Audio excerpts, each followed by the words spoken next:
ahora no se sabe exactamente tu pregunta de cuándo va a empezar el cónclave. Esto va a ser una decisión que van a empezar a coordinar mañana. Mañana va a haber la primera congregación general de cardenales, que son las reuniones justamente en las cuales los cardenales hemos entrado a partir de las 7:35 de esta mañana, hora de Roma, en lo que es la sede vacante. La sede está vacante, pero por supuesto hay cardenales que tienen, todos, por ejemplo, todos los superiores de las curias han tenido que dejar temporariamente sus puestos, todo queda como en un limbo, pero hay algunas cardenales que tienen funciones más importantes, como es el camerlengo, que es el cardenal Kevin Farrell de Estados Unidos, que esta noche, por ejemplo, va a tener uno de los primeros ritos, que es el de la constatación de la muerte, que en tiempos antiguos solía utilizarse para este rito hasta un martillo que martillaba en el cuerpo del difunto pontífice. Esto, por supuesto, no se hace más. Lo que sabemos es que va a ser a las 8 de la noche. Él va a estar acompañado también por el decano del colegio cardenalicio, que es Giovanni Battista Re. Lo hemos visto también en estas ceremonias pascuales en los que el Papa estuvo ausente, pero que delegó las ceremonias, y estuvo Giovanni Battista Re, que tiene también un papel siendo el decano del colegio cardenalicio muy importante, y de hecho él ya convocó una reunión a los cardenales. Empiezan a llegar los cardenales a Roma, y una de las decisiones va a ser justamente cuándo va a empezar el cónclave. Otra decisión es también cuándo va a ser el funeral. Se habla, pero no está absolutamente confirmado, de que puede llegar a ser este sábado. Según, digamos, las reglas, tiene que ser entre 4 y 6 días después de la muerte del pontífice. Así que todo está bastante en veremos, pero bueno, se están decidiendo y se va a decidir en las próximas horas los pasos sucesivos. También, como creo que ya saben, ya se sabe que, en Santa Marta, esta tarde en la capilla, después de esta constatación de la muerte del pontífice, va a empezar una suerte de capilla ardiente ahí. Van a empezar ahí a poder ir a, rendirle homenaje al Papa Francisco, todos los miembros de la curia romana. También me olvidé decirte que también en esta, que es el rito de constatación de la muerte, que sabemos que no va a haber imágenes, al menos eso nos han dicho aquí en la sala de prensa del Vaticano, de este rito, han sido invitados a participar, además, los parientes del Papa, que no sabemos si puede llegar a venir su sobrino jesuita para esta ocasión. Así que todo habrá que ver. Y como te decía, lo que se sabe que después sí, lo que es, el traslado de lo que es el ataúd del Papa, que ya sabemos que él quiso que fuera algo mucho más simple de lo que fue anteriormente, que había 3 ataúdes. Él ha simplificado todo. Va a hacer el traslado, va a ser este miércoles, y entonces a partir de este miércoles, pero también hay que ver cuál será la modalidad. Los fieles podrán ir a rendirle el último saludo al Papa, que no estará en un catafalco, como también solía suceder con los anteriores papas, sino que quiso que fuera todo mucho más sencillo. Claro, Beta, estoy viendo detrás tuyo una cantidad importante de reporteros, previsible. ¿Qué tanta presencia de fieles hay? ¿Qué tanto afectó la vida diaria, cotidiana, de un lunes post-Pascua en el Vaticano? Bueno, el lunes post-Pascua en Italia suele ser feriado, es decir que justamente siendo un día feriado, el feriado de la Pascuetta, aquí no es feriado ni el jueves ni el viernes, sino que el gran feriado de Pascuas es el lunes posterior a Pascua. Así que una ciudad, Roma, Roma bastante vacía, te diría, y justamente por ser un día feriado, muchísima gente ha venido al Vaticano acercarse. Está todo vallado porque hay muchísimas personas. También, por supuesto, son los turistas los que hacen turismo justamente de este fin de semana largo, que aquí todavía es fin de semana largo de Pascuas, fieles que han venido. Así que nada, un clima, por supuesto, de muchísima conmoción por la muerte del Papa. También lo que se sabe, que a partir de las 7:30 se va a rezar un rosario aquí en la Plaza de San Pedro, presidido por el cardenal italiano Mauro Gabetti, que es el arcipreste de la Basílica de San Pedro. Hay muchísimo movimiento, muchísimos también que se acercan a ver este corralito de periodistas que están, por supuesto, llegando desde todo el mundo para lo que son los próximos días, para el funeral que, como te digo, no está confirmado que podría ser este sábado. Y también otra cosa que, bueno, digamos, entre los cambios abruptos provocados por el fallecimiento del Papa, que decíamos, ¿no? Ayer finalmente fue como una despedida, esa última vuelta en Papamóvil, que di ayer, cuando muchos que lo pudimos ver de frente, lo vimos realmente que no estaba bien, ¿no? El Papa, y lo percibimos como que ese último, bueno, salgo sin oxígeno y me entrego hasta el final. Fue como su gran despedida final, esta de estar y de salir contra viento y marea, porque era una persona que sí había superado la neumonía, pero que seguía con una infección pulmonar y que seguía, bueno, con todos los achaques de una internación que sabemos fue más Beta, que difícil. Sabés que hoy compartíamos parte de tu crónica en el Diario La Nación, donde describías este último encuentro tuyo con el Papa Francisco y describías esta situación donde se lo veía en algunos aspectos casi desmejorado. No, más que desmejorado, se lo veía ausente.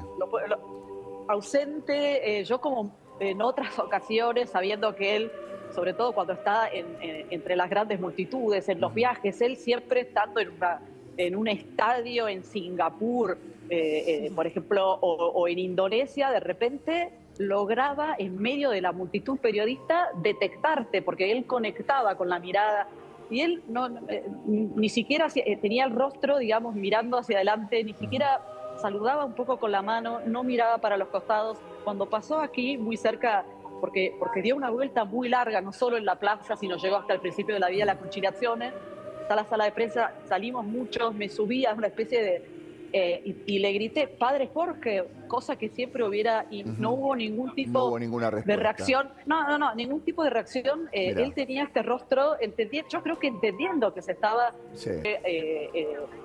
sorpresivamente a la cárcel de Regina Coeli el jueves pasado por el día de Jueves Santo para estar cerca de los detenidos. Nos habíamos ilusionado viéndolo también salir antes de la vigilia pascual del Sábado Santo. Beta. Ir a rezar a la Basílica de San Pedro también sin cánulas, pero evidentemente el proceso físico ya estaba que no daba más. Beta, la sumo a María Laura Santillán, que está con nosotros. María, bienvenida. Gracias. Muy buenos días a todos. Buenos días, Horacio. Buenos días, Elisabetta y Francisco. Elisabetta, estoy escuchándote con mucha atención, pensando en que hasta último momento, en el último mensaje, el que él no pudo leer, habló de los más vulnerables, llamó la atención sobre la situación de los migrantes como descarte del mundo una vez más, ¿no? O algo que él quiso dejar hasta el último día presente. Absolutamente, hasta el último día este mensaje, el mensaje por la paz, no ceder a la lógica del odio, el tema de basta de armarnos, que es necesario, si queremos pensar en que la paz es posible, hay que dejar de comprar armas. El tema del de la compra, del negocio de las armas era un tema recurrente. Hablo de Medio Oriente, hablo de la necesidad que haya algún tipo de entendimiento entre israelíes y palestinos, habló de la situación de Gaza, una situación humanitaria indigna, habló de la martirizada Ucrania y habló, como recordabas muy bien, María Laura, de los últimos, de los débiles, de los descartados. Es decir, ese es el tema central de este pontificado, que por eso te cuento así anecdóticamente cuando me preguntaban cómo se vivió, cuando me tomé el taxi para venir hacia acá. El taxista, él combatió lo que tenía que combatir. Es decir, acá en Roma te dicen, era uno de nosotros. Así que hay un clima, te diría, de gran tristeza por la muerte de un papa y no solo entre los católicos, te diría aún más entre los no creyentes que lo vieron como un hombre que de todos modos entregó su vida por las causas de los más débiles, ¿no? Ese ir a la cárcel, esa última salida a la cárcel, creo que lo dice todo, ¿no? Sí, además el de crear puentes, algo que no estamos viendo una voz global como la del Papa, no estamos escuchando a alguien que esté todo el tiempo promoviendo la creación de puentes, porque también recordemos que él tenía una mirada muy ecuménica, trabajaba con todas las religiones, lo admiran y lo quieren los líderes de las distintas religiones, o sea, siempre tenía una mirada de esperanza y de generar puentes y de conversar, de diálogo. absolutamente, y esto tuve el privilegio de verlo porque tuve el privilegio de hacer muchísimos viajes y de hacer el último gran viaje internacional de Francisco. Y justamente ahí era realmente impresionante ver cómo en el país con más musulmanes del mundo, como es Indonesia, en Yakarta, cuando nos íbamos de Yakarta hacia Papúa Nueva Guinea, y recuerdo de la ventanilla del avión, estábamos esperando, porque estábamos esperando que Papa subiera. Obviamente él ya subía como un montacargas, porque como saben, obviamente no estaba absolutamente bien, bueno, silla de ruedas, etcétera, y ver desde la ventanilla del avión los trabajadores, los técnicos del aeropuerto arrodillándose, pidiéndole una bendición al Papa Francisco, figura que, como bien dijiste, María Laura,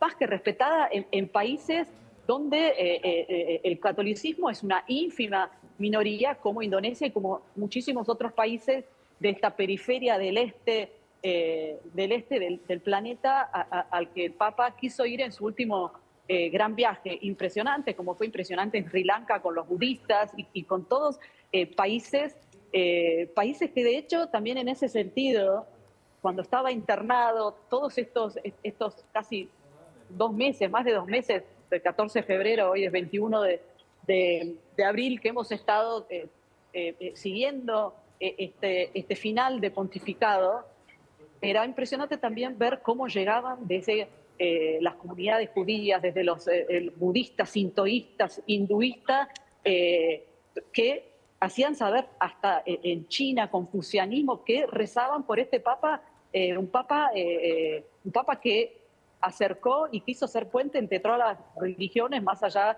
de querer ser la voz de los sin voz, ¿no? Creo que seguramente esto va a faltar, esto hace falta alguien que tenga esa mirada global. De hecho, los que estudian y que saben cómo es la mecánica, incluso la elección del futuro Papa, dicen, es muy fuerte la cantidad de postulantes posibles en Europa, y el Papa tenía una mirada que iba más allá de Europa, ¿no? Más allá de Italia y más allá de Alemania, que miraba el mundo entero y viajaba por el mundo entero y mostraba el dolor de todos los mundos, incluso de África también, ¿no?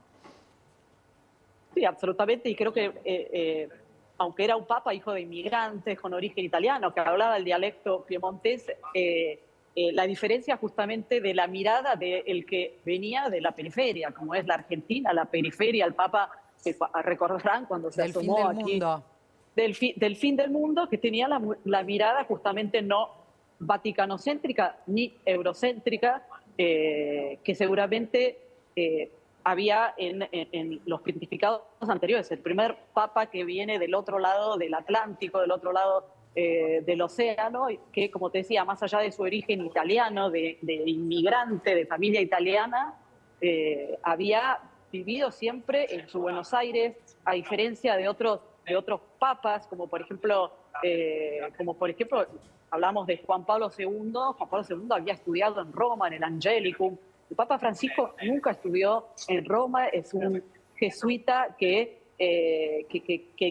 justamente tenía esa mirada desde las periferias hacia el centro, y la importancia justamente de una iglesia que pudiera mirar más allá y salir al encuentro de las periferias, no solo geográficas, sino también, como decía, existenciales. Y en las existenciales está el pobre que está a la vuelta de mi esquina, al cual no miro y al que él le llamaba a mirar. Y esto se puede ver aquí, el que ha estado en Roma últimamente, si uno viene de noche, se transforma en una especie de camping de sin techo, que acampan en el columnato de la Plaza de San Pedro, y que por supuesto a algunos no les gustaba, pero él decía, si los van a ayudar, mírenlos, y los dejaba, y les construyó las duchas y todos los que sabemos que hizo por el Papa Francisco. Había una de estas personas sin techo que duermen aquí que contó, que cuentan que el Papa una vez se detuvo, le dio la mano, es decir, esta es esa gran transformación que ha hecho aquí, y que se ve de noche en la Plaza de San Pedro y en inmediaciones del Vaticano, que se vuelve un dormitorio a cielo abierto sin techo, que entendían que aquí podían estar porque el Papa los estaba recibiendo como a todos los descartados. Yo no sé si tenés unos minutos más, pero vos sabés que está escuchando y en línea quien fue el vocero aquí en el arzobispado, Guillermo Marcó, que está siguiendo con atención este diálogo, que es director de la Pastoral Universitaria del Arzobispado. Y bueno, acá sé que se conocen porque estuvo muy cerca, muchos años, Guillermo, del Papa. ¿Cómo estás, Guillermo? Buen día. ¿Cómo estás, María Laura? Bueno, un saludo a Beta también, que no solo es una gran amiga, sino que también hoy perdió un amigo como yo, ya que Francisco tenía una relación muy cercana con ella y su familia, ¿no? De Sí, hecho, bautizó a uno de sus hijos aquí en Buenos Aires. es así. Me gustaría que Elisabetta se animara a salir de este profesionalismo periodístico para contarme el amigo que pierde, ¿no? ¿Beta? Sí, bueno, voy a decir, como corresponsal de guerra, uno se pone la coraza, en este momento también me pongo la coraza, porque por supuesto es duro, porque es verdad lo que dice Guillermo. Hola Guillermo, ¿qué tal tanto tiempo? Y te corrijo, no bautizó a un hijo, sino a dos, Juan Pablo y A los Carolina, dos. en el 2005 uno, 2007 el otro, en tiempos no sospechosos, porque él era arzobispo de Buenos Aires, no era papa.